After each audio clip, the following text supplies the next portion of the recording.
दीदार शाह जी शायरी। वक्त हो जो ख्वाब तुंहिंजो, वक्त हो जो ख्वाब तुंहिंजो, ॾींहं जो ॾिसणो पियो थिए तो कया ते कूड़ा कारा, तो कया ते कूड़ कारा, पाण खे वसणो पियो थिए छो त तुंहिंजे सूंहं जी हुई सहर जुकड़ी दिलि असांजी, वंग सभु वही छिनाए तेज़ तकड़ी दिलि असांजी, महकंदड़ तुंहिंजे बदन में लाड़ जी चेकी मिटी हुई, ॼण त मांदर जो सुबुह हो, ॼण त मांझर जी घटी हुई, ॼण हवा तो में ॾखण जी, ॼण ॿॿरनि जो ॿूर तो में, हर पखी जे हर पखण जी थी खुती, हर घोर तो में, ऐं पहिरीं तुंहिंजे हुजण जी नीरे नीरे छांव ओॾे हर मुसाफ़िर पंधु कयो थे,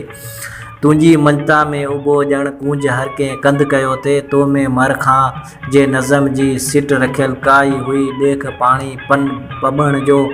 कंग सुरमाई हुई, सुर्ख तुंहिंजी सोजरे में छाछरे जी छोकिरी, भर्त जो धाॻो विझी सुई जी पाकी में सिगे थी, का बि चंचल टहक ॾेई, का बि चंचल टहक ॾेई, कंहिं बि लाखी में सघे थी, कंहिं बि लाखे में सघे थी,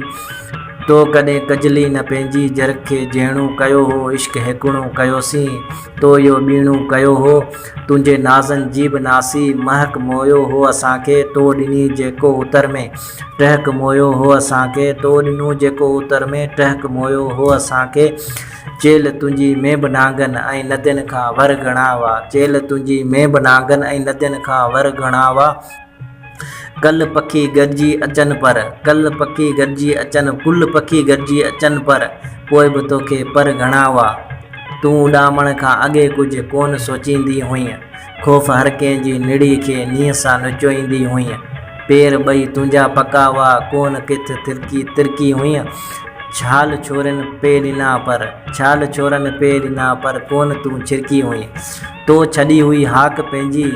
जे किथे तरसी हुईं, सूंहं जा परियां अखर ॼण तूं परदेस दरसी हुईं,